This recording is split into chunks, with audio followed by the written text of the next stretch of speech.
Bien. Hoy vamos a hablar de este tema. En sus libros, no en su libro,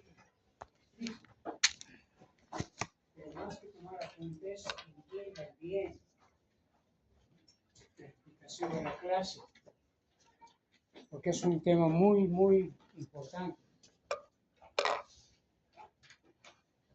Ahí dice que los niños no pueden ser considerados adultos pequeños, porque tienen características muy especiales, a diferencia de un hueso adulto. Y por tanto, como dice ahí, merecen una atención muy especial.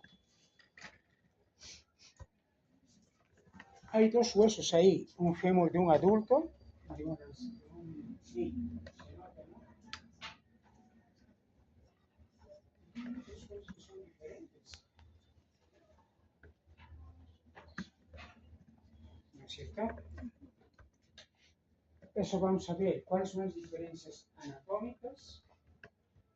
Tienen diferencias fisiológicas y diferencias biológicas.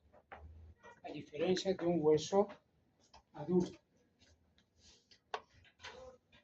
¿Cuáles son las diferencias anatómicas? Sobre todo lo primero, algo que ninguno de ustedes ya lo tiene, tiene crecimiento, todos son adultos, no hay niños. Todos son maduros, presencia de la fisis, porque tiene crecimiento. El periósteo, que es la estructura que envuelve el hueso, es mucho más recio, mucho más grueso.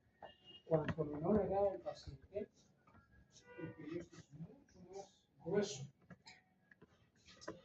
Y por tanto, la actividad osteogénica es mucho mayor. Dice, las estructuras óseas a nivel de las metáfisis son más porosas. ¿Cuántas veces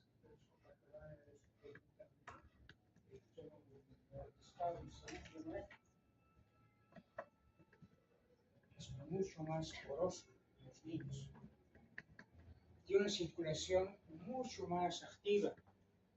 Y el cartílago, proporcional a la edad, en la epífisis, es mucho más grueso.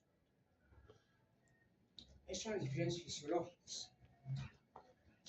En el examen, sí salen estas preguntas. Y a veces confunde. Le pregunto a ver cuáles son las diferencias fisiológicas, y ahí está, por ejemplo, la fisis.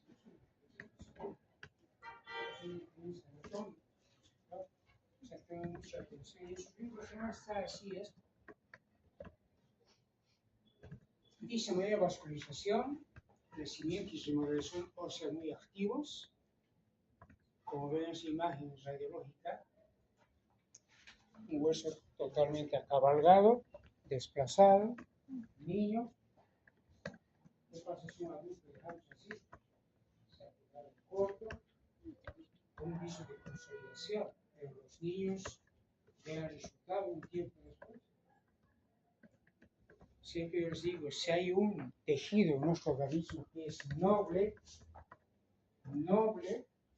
es el hueso. Si tienes un cicatriz en tu frente de niño que se fue toda la vida, va a ser esa cicatriz. Pero el hueso no te huevos cuando las lesiones son así desde pequeños. Dice consolidación más rápida de las fracturas, proporcional a la edad del niño. Eventual enfermedad progresiva si es una lesión fisiaria. Es como esa muñeca que están viendo ahí. No era así eso seguramente. Cuando el médico hizo algún procedimiento, no ha dejado así el médico.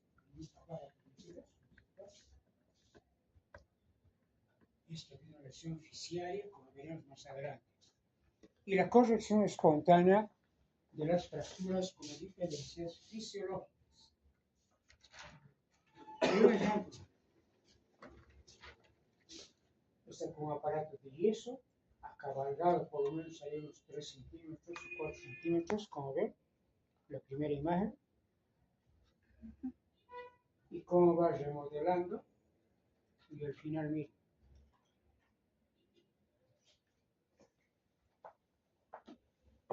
Si a un papá yo le muestro esto, ustedes papás con su bebé o su hermanito, a ver, me digan, doctor, pero ¿cómo lo está dejando así? ¿Lo está dejando cruzar? No aceptarían tal vez. Pero si tú nos vas a explicar cómo es justamente la fisiología de un niño, un hueso, no te van a aceptar. ¿Qué va a hacer ese papá? Porque no va a aceptar ver así, acabalgado, acortado. Y el otro médico, no se preocupe, señor, yo se lo voy a colocar en su lugar. Perfecto. Ya hice el control con yeso, perfecto. Papá feliz. Resultado a largo plazo, ¿cuál será? Decíamos una diferencia fisiológica, la diapositiva que hemos pasado. Roturas visibles. Deformidad. Decía algo de fisialidad. No, Estamos en la diáfisis. No, diáfisis. No hay fisis. No, era otro. ¿Qué pasará con ese niño que le han colocado exactamente en su lugar? Y encima no faltan de esos cirujanos infecciosos que decimos. Debilidad.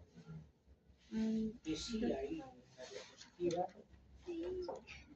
crecimiento activo del hueso, diferencia fisiológica. Este niño que le han colocado en su lugar, a la larga, el lado sano está pequeño. Y el lado que se ha fracturado, mucho más grande. Toda fractura yendo en bien. Y un niño estimula el crecimiento inmune. Si yo lo he dejado así, y pueden estar seguros en el tiempo, igualito al otro lado, ese supuesto acortamiento se ha compensado. Bien, la gran ventaja que tienen los niños. Como dicen, tienen su Dios aparte los niños. Vean, es la manera de manejar un tratamiento conservador. El fenómeno de la remodelación, que es la última etapa de la formación del callo óseo, ¿no es cierto? Vean el principio, totalmente desplazado. A los 3 meses, el callo remodelado totalmente a los 2 años.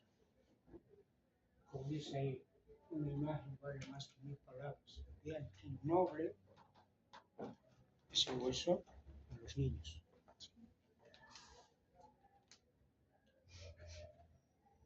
Hay otro ejemplo. Fracturas, como verán, ¿no? Que ninguno de ustedes tal vez acepte, sus papás no acepten estas cosas. Dice, la remodelación, que es la última fase de la consolidación, donde el hueso retoma su forma natural, anatomía original, remodelación. Dice ahí, ¿habrá diferencia cuando la fractura está en la diáfisis?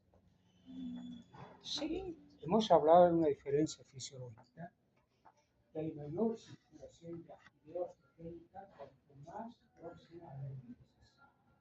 No es lo mismo una fractura de metáfisis que la diáfisis, como es el apicito que está acabalgado. Que si bien en la diapositiva anterior hemos visto una fractura de diáfisis acabalgada, estamos hablando aquí de las diferencias de remodelación entre la metáfisis y la diáfisis. Claro que existen diferencias. ¿Por qué?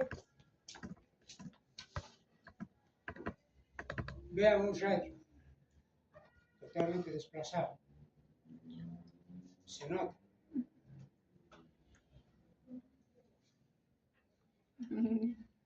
Una fractura donde existe mayor potencial de remodelación, metáfisis, se remodela mucho mejor que esta fractura que está en la diáfisis. ¿Entiende? La remodelación sucede, pero en menor potencial que una fractura a nivel de lo que es la metáfisis. Esto que decía el crecimiento activo. Si ustedes logran ver esa flechita, es una fractura inocente ahí. ¿Ven? Una fractura incompleta que llega hasta ahí. Incompleta. De la tibia y la parte interna. Si yo al papá no le explico, mire, esta es la fractura, parece tan inocente. Hay casos que hay que tomar muy en cuenta. Esto no se va a operar, nadie va a operar, obviamente.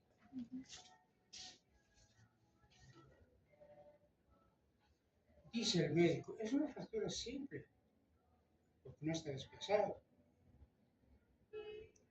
Solamente necesita un yeso largo. ¿Qué es yeso largo? Toda la piel. ¿Qué es yeso largo? Bota corta, bota larga, decimos. ¿Cuál es el principio de la inmovilización de una fractura? ¿Qué tipo de yeso teníamos que hacer si la fractura está aquí? Abarcando casi toda la extremidad. Tiene que abarcar casi toda la extremidad. Que abarque dos articulaciones y la fractura. Sí. Perfecto. ¿Cómo es tu nombre? Se nombre. El principio dice que la inmovilización debe incluir la articulación arriba y abajo de la fractura. Es como que tiene una fractura de antebrazo. Hágale un yeso antebraquial. El paciente va a seguir haciendo esto. Y la fractura. Entonces, ¿qué corresponderá? Si dice el principio es inmovilizar arriba y abajo de la fractura. Tiene que bloquear el codo y la muñeca. Se llama por aquí. Dice, y eso largo, está bien, el doctor está haciendo las cosas como debería ser, pero 6 meses después, si ustedes son bastante mecanistas, ven que esto está en eje, en cambio esto se ve en este lado. Todo lo que se aleja de la línea media se llama valgo, o sea, viene una consolidación en valgo de esa tibia, inocente, fractura. Ahí está. Ha crecido más la parte interna donde estaba la fractura, porque decía crecimiento activo, ¿no es cierto? Y la mamá dice, no, la acomodó usted bien, por eso está mi hijo así. Y no se trataba de acomodar, se trataba de explicar a los papás de qué tiene que suceder cuando uno fractura un niño así. Y dice solo eso porque no lo acomodó bien inicialmente, que no, culpando al médico. ¿Qué se hace una deformidad en valgo o en varo? Se hacen osteotomías correctivas, corte el hueso para alinear. Eso es el médico. Alineado perfectamente. Pero tiene las líneas, hay una buena alineación, como dicen, ¿no? Esa es la línea de ajuste de crecimiento original que tenía esa pierna. Y la mamá otra vez se siente feliz porque ya está rectita la pierna. Le dice, usted es maravilloso, ya la pierna está derecha, dice recta. Pero la deformidad regresa un año después. ¿Se dan cuenta? Otra vez en valgo a pesar de la osteotomía. Es que eso no es tener conocimiento de estas líneas de crecimiento que siempre son asimétricos en los niños. No es, como decía, los niños tienen su Dios aparte, no es tanto. ¿Qué debía haber hecho el médico? Explicar frente a una fractura qué consecuencias puede tener por las características de crecimiento del hueso. Y dice la mamá, ya no es otra vez tu amiga, ¿no? Y le dice, usted no lo ha operado bien. Segunda vez. ¿Cuál es el mensaje? Dice, los niños tienen gran capacidad de remodelación, pero hay que conocer los límites de la remodelación para lograr un buen resultado. Conocer los límites de la remodelación, ¿están entendiendo? Y la mamá recomienda, aprenda este concepto, doctor. Donde nosotros, ustedes saben, yo soy traumatólogo infantil, traumatólogo pediatra. No es que soy traumatólogo, sino que soy traumatólogo. Pero esta es una subespecialidad. Donde no llega el traumatólogo pediatra, remodelación sucederá. Este médico y esos cirujanos impetuosos que llamamos, que frente a una fractura simple, un niño que podía muy bien hacer un manejo conservador, no operarse, y encima pues, como llamar el cirujano, pasa un clavo grueso a través de la fisis. ¿Cuál es el resultado?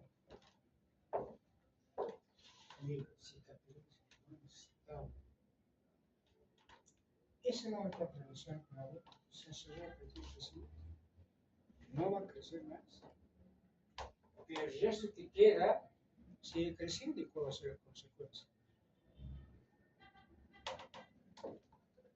Desconocimiento, ignorancia, médicos, traumatólogos, clínicos. La cosa es, ¿no?, resolver. Y esas son las secuelas donde justamente nosotros como traumatólogos no podemos llegar, como se dice. Bien, hemos hablado de diferencias anatómicas, fisiológicas. Vamos a las biomecánicas. Dice, hueso con elasticidad más baja, por tanto, posibilidad de sufrir mayor deformidad. No se olviden que la elasticidad, la plasticidad en el hueso de los niños es mucho mayor que los adultos. Posible aparición de deformidades plásticas y la fuerza traumática es continua, como veremos más adelante. Y dice este concepto, los ligamentos, diferencia biomecánica, suelen ser más resistentes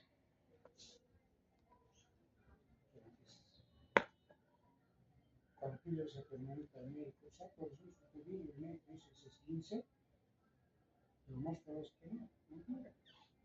Porque esos ligamentos son fuertes, son duros. ¿Qué es lo más débil entonces en ese mecanismo de proteger su tobillo? Pero no lo ves en el tobillo.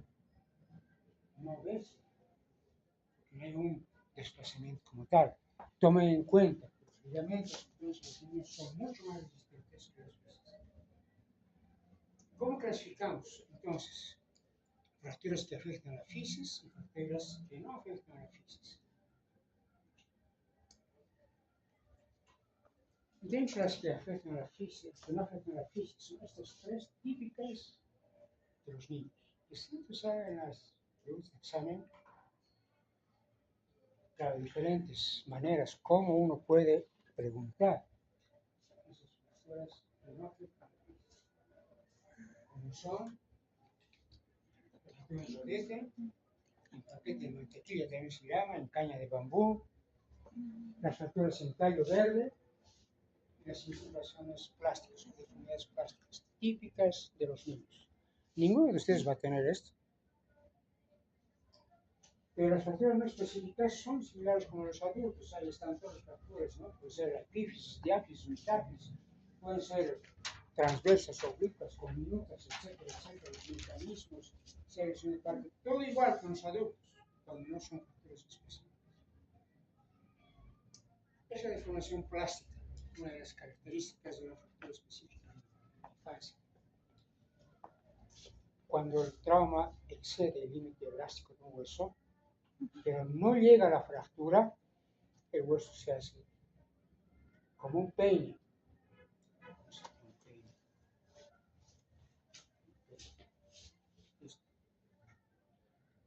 No se fractura. La elasticidad del hueso permite esto, pero no llega hasta la fractura. Deformidad plástica. fracturas en rodete. Cuando yo llevo estas placas al ECOE, sobre todo los que no vienen a teoría, en el ECOE hay una estación de trauma infantil.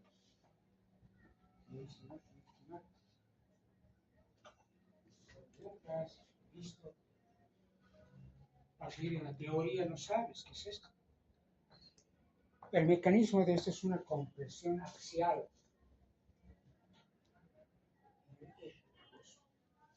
Y ahí sufre, por esa plasticidad, este tipo de fractura conocida como fractura en caña de blanco. Ahí no necesitas reducir nada, es simplemente inmovilizar y adelante.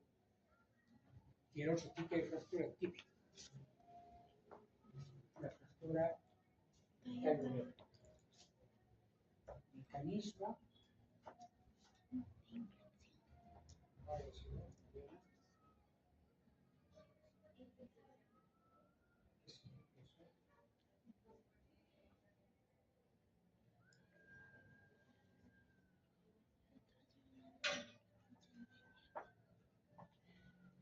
Dice, hay la fractura, sobre todo en el lado de tensión, es como la fractura esta, ¿no?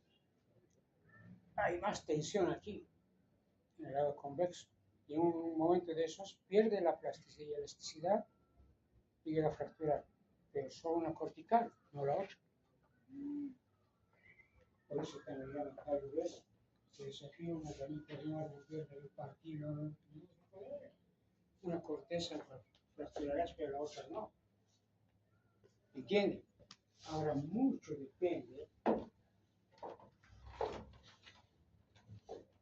si la deformidad, la fractura en tallo verde es en ambos huesos o es en un solo hueso. Diferente es una fractura en tallo verde, por ejemplo, en el húmero, que es un solo hueso, o el fémur, que es un solo hueso, a diferencia de la anterior, que son dos huesos y la pierna son dos huesos.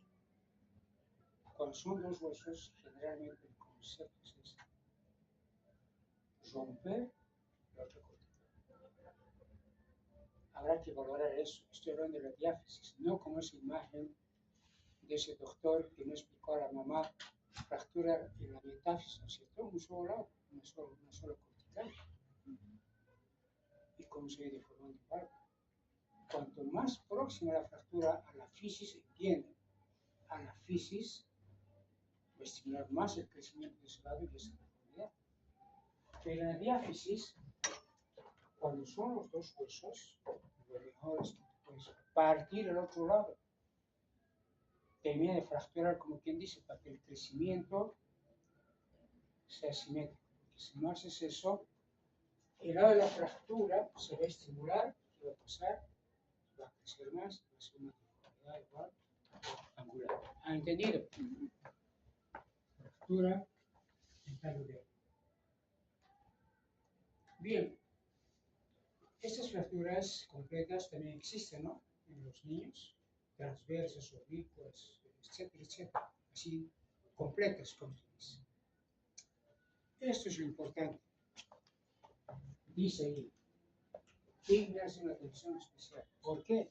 Porque hay un potencial de complicaciones dependiendo cuál es el grado de la lesión y su alta frecuencia. Fracturas a nivel del cartílago de crecimiento. No se olviden que existen capas en un cartílago de crecimiento. Y no me digan, doctor, esto es histología. Entre el examen, por ejemplo, preguntas, ¿en qué capa de la fisis la remodelación es más activa? ¿En qué capa de la fisis la resolución no crece más? Necesitamos preguntas de examen. Hay una zona de reposo o de las células madre, entienden, que está del lado de la epífisis. Esas preguntas se soncean. Con la pregunta que dice del lado de la metáfisis de los cartílagos. Falso. Luego viene la zona proliferativa, la zona hipertrófica, de calcificación y la zona de osificación. Son las capas de una física y mucho depende a qué nivel sea relacionado con veremos adelante. Clasificaciones hay muchas, no nos interesa todas estas clasificaciones. Hay una que sí universalmente se maneja, esta, la de Salter y Harris, que son 5 posibilidades que pueden existir. El tipo 1 es cuando existe una lesión a través de la fisis. El deslizamiento simple, ¿está entendiendo? El deslizamiento simple, conocido como epifisio, listesis, deslizamiento, epífisis, epifisio, listesis. El tipo 1 dice ahí, sucede a medio en los lactantes, ¿no? Hay una completa separación, ¿no? Se mantiene la nutrición vascular. Yo les había dicho que las células de reposo responsables del crecimiento en longitud están del lado de la epífisis. O sea, epífisis, ahí. Entonces, si no se han lesionado esos cartílagos, esas células de reposo, no va a pasar nada. No va a pasar ninguna secuela. Ese conocimiento tiene que tener. Por ejemplo, ahí está, tipo 1. Deslizamientos simples. Un adulto, cuando tiene este mecanismo de inversión del tobillo, puede fracturarse por los que tenga 15. Pero en un niño sucede eso, porque el ligamento es más fuerte. Epífisis, listesis. Vean el radio del epífisis. Debe distal. Deslizamiento simple. No hay lesión de las células en reposo, circulación conservada. ¿Cuál es el tratamiento? Con un dedo. Con un dedo los reduces. Y no va a pasar nada posteriormente porque no hay lesión. Eso son las líderes tipo 2. Ya son fracturas, pero a nivel de la metáfisis. Y recuerden, otra vez estoy insistiendo, recuerden, las células en reposo de la epífisis. Pero si la fractura es metafisaria, igual no se ha lesionado. Las células que están al lado de la epífisis, ¿no? Dicen, no hay lesiones de células germinales, ¿no?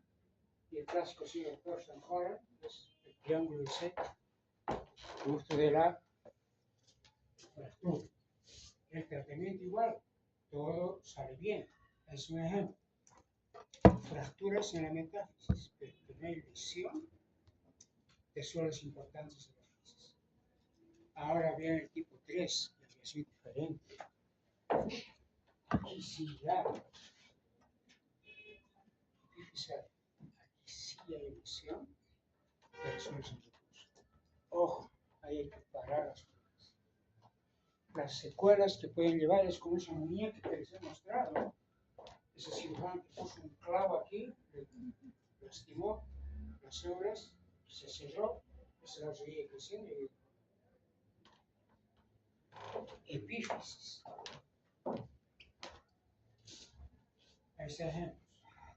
En el epífisis, ¿no? Se nota ahí la fisis, la metáfisis, las fracturas en medio de la epífisis. El 4, que es mucho más grave aún, son lesiones transmetepifisales, que son fracturas que atraviesan desde la epífisis hasta la metáfisis. Son como hachazos, ¿no? Por si sabe bien.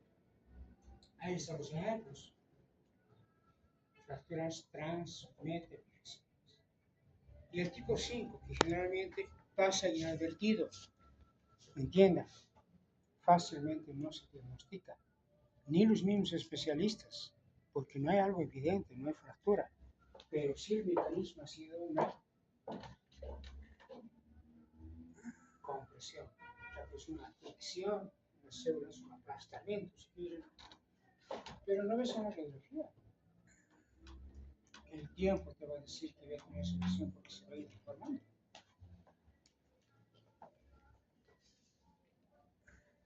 ¿Cuáles son los principios de tratamiento? En lesiones especiales estamos hablando. Dice, no realizamos en personas forzadas, como se lo he explicado, tipo 1 y 2, donde no hay lesión de células En reposo, manejo cerrado, etc. Su aparato de yeso. En cambio, 3-4, donde es el necesario, eso sí o sí es el especialista. Y yo debo abrir, intentar íntegro, restituir la anatomía, evitar secuelas.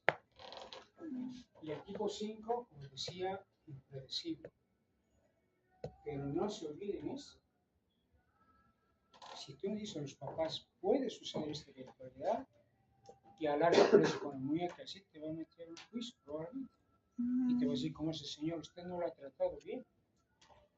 Siempre informar de las posibles consecuencias. De acuerdo a la edad, como dice ahí, recién nacidos tipo 1 más frecuente, tipo 2 en niños mayores, tipo 3 en recién nacidos niños pequeños, 4 en adolescentes, 5 en niños mayores, sobre todo por caídas de altura, qué sé yo. De acuerdo a la localización, el tipo 1 más en el nivel de lo que es el piso femoral, sobre todo en la rodilla. Sucede también en la cabeza del fémur. Tipo 2 en el piso distal del radio. Tipo 3, como ven ahí, piso proximal distal de la tibia. Tipo 4 en el cóndilo humeral. Son los lugares más frecuentes, si bien puede existir en los lugares, pero más frecuentes de este tipo de lesiones de acuerdo a la localización. ¿Cuál es el pronóstico? Depende de estos factores. Tipo de lesión, les decía, ¿no ven? 1 y 2, bueno. 3, 4, 5, reservado. Edad del niño. Aquí viene un concepto. En general, las fracturas en los niños, cuanto más pequeñitos son, el pronóstico a largo plazo será peor o será mejor. Pero mejor. ¿Eh? Mejor. Mejor, porque es un niño, no tiene tanto para remodelar, para crecer. Pero, cuando se trata de lesiones fisiarias, todo lo contrario. Ese niño pequeñito que ha sido lastimado, tiene crecimiento aquí, tanto para crecer y tanto para reformarse. ¿Están entendiendo? El concepto es diferente. Mucho depende de cómo estás en la circulación, cómo has manejado el método de reducción. Obviamente, si es una fractura expuesta, el manejo es quirúrgico, cerrado, ¿cierto? ¿Cuál es el objetivo principal entonces de las fracturas de segmento cerrado? Una conservación precoz, evitar desplazamientos de sus fragmentos, evitar los trastornos fisiarios y evitar la aparición de complicaciones. ¿Dónde se considera el manejo apropiado, así, conservador? Existen segmentos, como por ejemplo el húmero, ustedes ven ahí, un desplazamiento de más de 90 grados, la primera imagen, si ustedes ven, ¿no? Pero vean cómo se va remodelando eso. O sea, son lugares donde la remodelación es mucho más activa. Es un ejemplo. El examen sale así, tibia, qué sé yo, ¿no? Segmentos así. Pero ese lugar más no. Mucho dependerá, obviamente, de esos factores, como son las fuerzas musculares, que, como ven aquí, generalmente el segmento proximal se va hacia afuera, se abduce, ¿no? La parte de la metáfisis abajo se va hacia el sentido anterior. Generalmente en el hombro, esta es la deformidad. Y tiene rotado por el deltoides y hacia adelante. Y es una vista lateral. Vean cómo está desplazada hacia adelante la metáfisis del hombro, ¿no? Por fuerzas musculares. Pero si ustedes ven, el periósteo ahí es grueso, llega a consolidar y a remodelar a largo plazo, sin problema. Porque hemos dicho que es un lugar noble, extremo proximal del útero. Otro lugar es la fineza del antebrazo. Pero hay que tomar en cuenta esto. Hay factores mecánicos que inciden en el fracaso. El doctor que hizo este yeso no lo ha hecho así, porque aquí no está incluyendo ese principio de una fractura de antebrazo que debe dijimos que debe incluir codo Y muñeca. La muñeca está medio libre, porque este chico se va sacado eso que es vital, eso que pasa aquí, entre el primer y segundo dedo, evitar justamente que haga esto. Por escribir la tarea, qué sé yo, que les perjudica, se sacan eso, todavía sin pinza, de lo que era así, factores mecánicos, no mala inmunización, el médico hizo bien, pero el chico se retiró y suceden esas cosas, como verán. No sé, ya se viene en muchos casos así. Hoy en día más bien utilizamos esos yesos que son de colores, fibra de vidrio. Imposibles que estén ahí con cuchillito, que quieren sacar, solo con sierra. No se sabía, ya son estos yesos. Por si acaso hay color celeste ese yeso. ¿Entienden? Celeste, por si acaso. Bien, factores que inciden en la tendencia a la cirugía. O sea, antes el concepto de niños se entiende. Era que en los niños no se opera nada. El libro de Salter es uno de los pioneros en la ortopedia pediátrica. En la segunda página hay una imagen, una foto de un cirujano que le han puesto orejas de burro y con una bandeja en las manos, con instrumental, y arrastrando al niño al quirófano.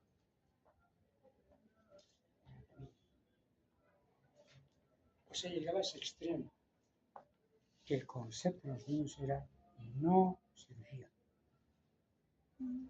Pero el tiempo cambia. ¿Por qué hoy en día operamos? No todos, algunos niños. Porque hay mejoras en la tecnología, como veremos adelante.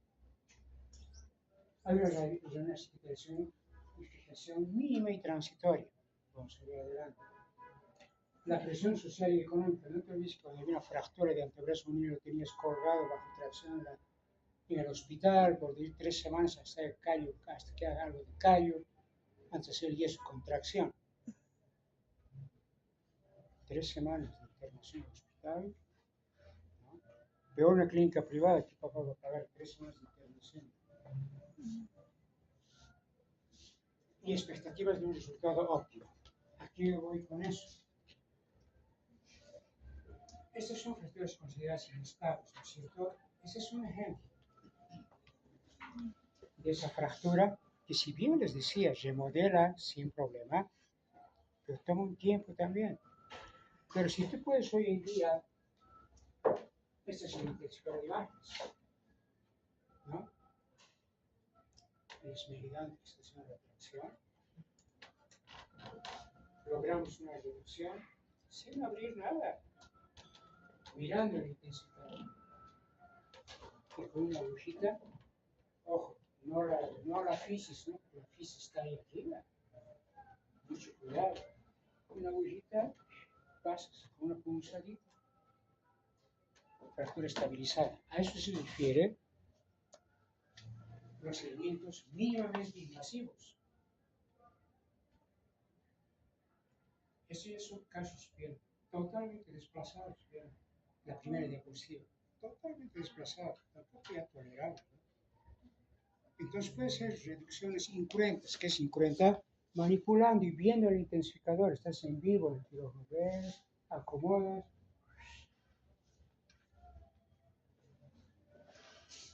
¿No es cierto? Y evitar estas cosas. Estos son los cirujanos. Si hoy en mi vida les contara las cosas que uno recibe, cuando ya las cosas se complican, no se entienden. A lo visto traumatólogos infantiles, no sabíamos traumatólogos generales, no hay de qué sé yo.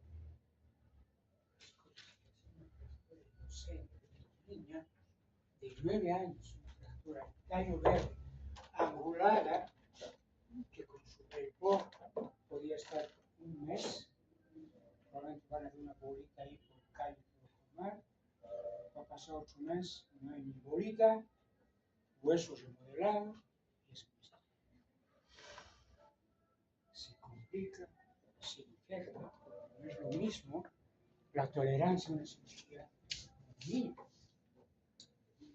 Otro ejemplo, es Si han llevado ustedes de esas fracturas en el antebrazo, fracturas aisladas, antehuesos, fracturas, Galeazzi y Monteggi. Monteggi es fractura del tramo proximal del cúbito más luxación de la cabeza del radio. Esto no puede ser conservadormente, evidentemente es quirúrgico.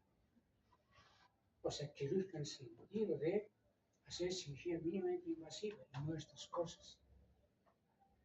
Y encima todavía luxar. Vean los resultados de gente que no sabe, no sé si ignorante o qué quiere llamar, pero hacen estas cosas en los Estados Unidos. Otro caso, miren, la fractura de uno con semejante ferretería, placa, tornillos, a un niño que solamente tiene 5 o 6 años. ¿Se dan cuenta, jóvenes? Es traumatólogo, Dios mío. Una de estas cosas pueden hacer y al final va a haber infección, como se predica, osteomielitis. Yo tengo que estar ahí intentando, ¿no?, salvar con el externo, con circulaciones, socialización ósea. O sea, cuando esa fractura de ese húmero podía haber estado así como les decía, me interesaba. Igual iba a consolidar y recuperar. Pero son las cosas que suceden. Bien. Entramos a este otro tema del trauma obstétrico, muy frecuente también. Fracturas producidas por lesiones traumáticas producidas por el trauma obstétrico. Dice, son aquellas lesiones producidas en el feto a consecuencia de fuerzas mecánicas, ¿no?, durante el trabajo de parto. Les va a suceder, ustedes están en la provincia alguna vez, van a tener partos. Probablemente sea una presentación podal que esté en situaciones muy difíciles. ¿No es cierto? Es una primera vez. No es fácil, ¿no?, expulsar el canal de parto, aunque hoy en día ya las mujeres prefieren tener una cicatriz, que se hace cirugía plástica, necesaria tener dolor en el parto. Entonces, puede suceder eso independientemente de que tú estés haciendo las cosas bien. Sucede el trauma a nivel de la cabeza, tejido óseo, o sea, todo este nivel se puede producir el trauma obstétrico. Nos interesa a nosotros en relación a lo que es el traumatología. Ustedes ven ahí, partos que ves son complejos, no sale el producto, utilizan forceps, todavía hay lugares donde emplean, y producen lesiones craneales, qué sé yo. ¿Entienden? Y así se producen las fracturas. Viene la clavícula, viene el húmero, ¿no es cierto? ¿Se nota? Producto de un parto difícil. Pero saben, me interesa si saben que esto se va a resolver. Pero lo que no se va a resolver es el producto de eso que tú, al expulsar, has sacado violentamente para que no sufra de oxígeno y te vienen con secuelas con parálisis cerebral. ¿Cuántos niños ven? No, falta de oxígeno, sobre todo durante el parto. Pues les decía, me interesa, pero evitaremos, ¿no?, que tenga lesiones neurológicas y esté con lesiones y fracturas, qué sé yo. Mejor si es fractura. Ahora, con esto es un poco más serio. A veces en el canal del parto, sobre todo si es un parto podálico, sale primero las piernitas, se queda el brazo adentro y al traccionar se elonga el plexo y ahí trae consecuencias. Por eso tienen que tener conocimiento de estas cosas. Si un día están a tener partos, y así lo vemos al final, chicos, con una manito así, ¿no?, con esa característica. Y no hay duda, aquí ha habido una lesión de lo que es el plexo braquial. Ahora depende de dónde, qué nivel de las raíces del tronco del plexo braquial. El examen dice C5, C6, el Duchenne es la característica. Y cuando es distal, C7, C8, T1, son como dedos en garras. Los bebés tienen esta característica. No puede ser mixta. Estar así rotado y con mano en garra. Esto no debería suceder. Esto es más complejo para mí, o sea, para nosotros como especialistas en manejar. Porque había una lesión neurológica. ¿Qué hacen en esos casos?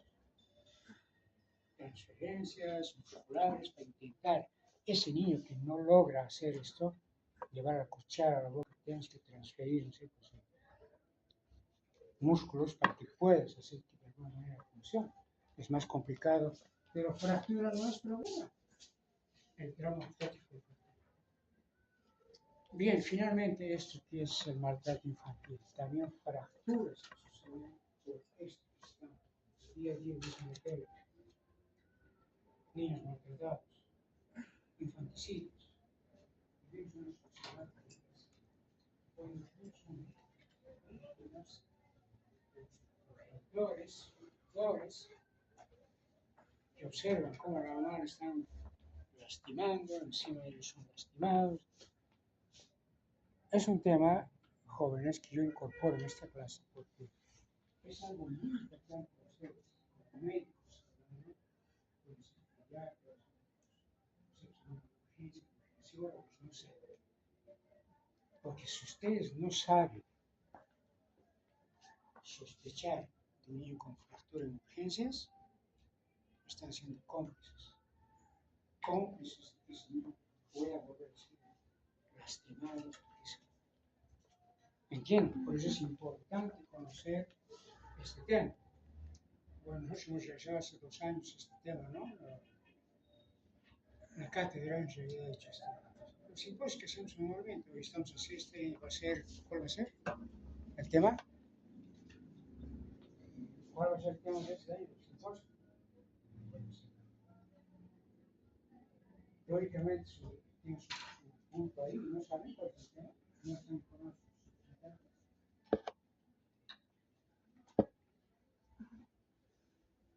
No se nos representar.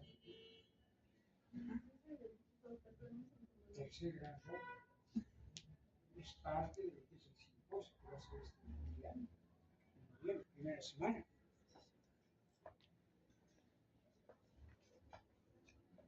¿No? ¿De verdad no saben? Doctor, ¿no sería algo acerca de maltrato en el embarazo? No, ese era otro tema. ¿Cómo saben?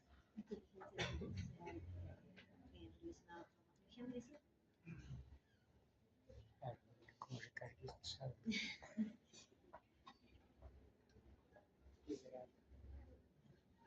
Voy a hablar con los representantes.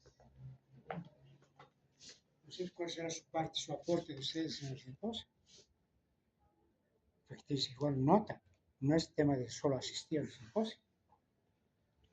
Y tiene una concurrencia así masiva por la nota, no es eso. El aporte al tema de este año, que es inteligencia artificial en el área de la medicina. Dice que los niños son espejos. Como dice la presencia de amor, saben reflejar amor. ¿Están entendiendo? En cambio, cuando el amor está ausente, y se demuestra en la escuela, donde está en el tema. Son conceptos de lo que significa el maltrato infantil en general, ¿no? Tantas niñas violadas, ¿no? Maltrato sexual, etcétera, etcétera, etcétera. Esos son los tipos de maltrato intrafamiliares, ¿no? Negligencias, abandono, el maltrato físico, que es lo que vamos a abordar ahora, el maltrato psicoemocional, sexual, prenatal. ¿Por qué digo prenatal? Porque tantas mamás que son fumatéricas, alcohólicas, pobre producto, ¿no? Y extrafamiliares, corrupción institucional, explotación, consumismo, niños en la calle pidiendo limosnas, trabajadores, niños en la calle, etcétera, etcétera. Ese es el concepto en general de un maltrato físico, ¿no es cierto? Bien, así como nosotros hemos hecho simposio, inquietud, ¿no? Porque yo como médico tengo la obligación, en la parte traumatológica, como seguramente los de ginecología les enseñarán el maltrato sexual, las niñas violadas, qué sé yo. En traumatología tenemos que saber cuándo identificar una fractura, si es sospecha de maltrato o sea caído ese bebé. Si es intencional, la fractura intencional, pues accidental. Saber distinguir, porque si ustedes no saben eso, pobre niño. Así dice, son médicos que rompen el círculo de la violencia. Son esos médicos donde estamos intentando hacer un diagnóstico de posible maltrato. Diferentes médicos, como quien dice, prefiero no meterme, ¿no? Están exponiendo a ese niño a que pueda seguir siendo maltratado. No sabemos la estadística exacta en nuestro medio, no sabemos.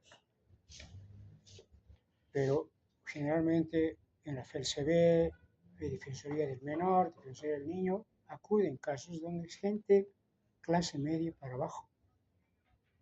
Pero como dice aquí, clase media para arriba,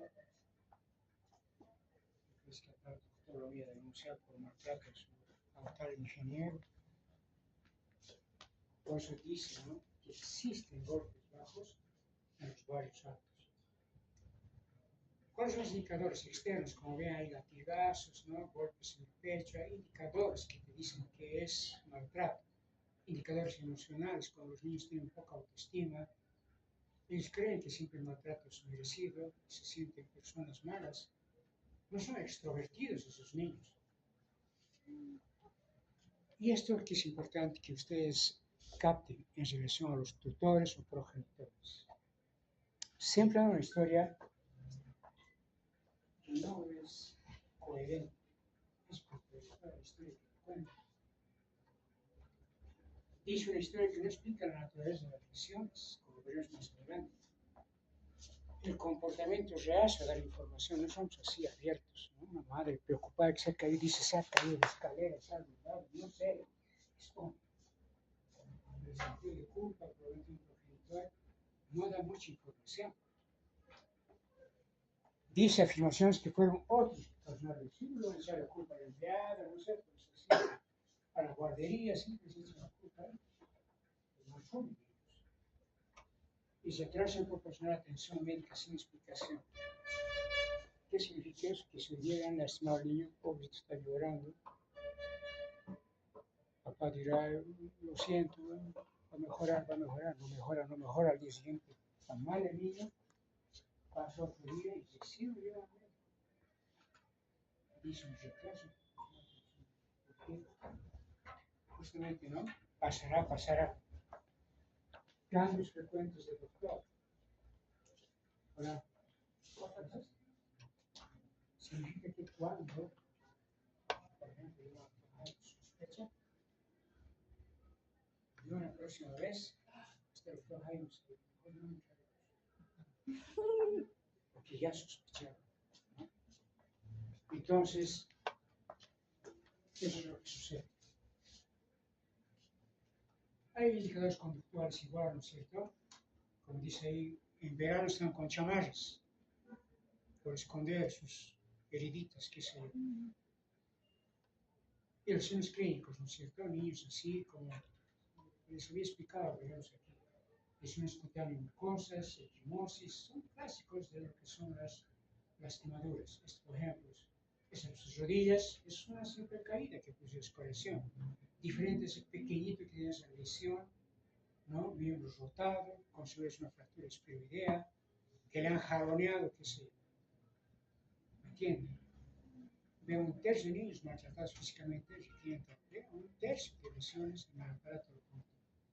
Fracturas costales, fracturas metafisales, huesos largos, ¿no? Fracturas en columna, costillas de jaloneados, vean esa columna totalmente desplazada, tal vez paralítico y el niño. ¿Se imaginan con este tipo de lesiones? ¿No? Entonces son indicadores conductuales, ¿no es cierto?, que hacen que sospechemos que son niños maltratados, son agitados, tienen bajo peso, ¿no? Y la radiología es fundamental. Y esto último que les sale pregunta de examen. ¿Cómo haces para detectar una fractura imaginológicamente que no ves en la radiología? Para eso está la cintilografía ósea, sobre todo en estas sospechas de maltrato infantil. Vean medidas radiológicas, como dice ahí, ¿no? Difícil de explicar, fracturas en un lado y en otro lado, mientras un lado está consolidando, el otro lado y otra vez fractura. Y esto que es importante, debemos diferenciar, hay que diferenciar con estos cuadros un maltrato infantil, como son raquitismo, osteomielitis, que son. O sea, no se atrevan fácilmente a decir a los hijos son maltratados, por ellos meten a la cárcel, por estar insinuando, ser muy acuciosos, porque todas las posibilidades pueden presentarse con sospecha de una fractura por maltrato. Entonces, ¿cuál es la responsabilidad? Detectar, denunciar y participar en su prevención. Para ese trabajo social, que tú puedes denunciar, hacer el estudio, qué sé yo, ¿cierto? Entonces, como conclusión, el maltrato es una forma grave de maltrato, ¿no es cierto?, frecuente en nuestro medio, se presenta en todas las clases sociales, como decíamos, y las lesiones generalmente tienen estadios evolutivos, como significa fracturas recientes que otra vez y otra vez y otra vez. No solo nos limitaremos al aspecto físico, sino también al aspecto psicológico. No se olviden que el aspecto físico puede corregir, curar, cicatrizar, consolidar, pero la parte emocional permanece. Y el manejo siempre es multidisciplinario. Entonces, sospechar siempre, niños, sospechar siempre posibilidad de maltrato, no una fractura, pero hacerlo con mucho criterio. Para eso estamos los médicos, ¿no es cierto? Para eso estamos los médicos, para detectar si realmente sospechan de un maltrato. Muy bien, niños. ¿Alguna pregunta? ¿Alguna pregunta?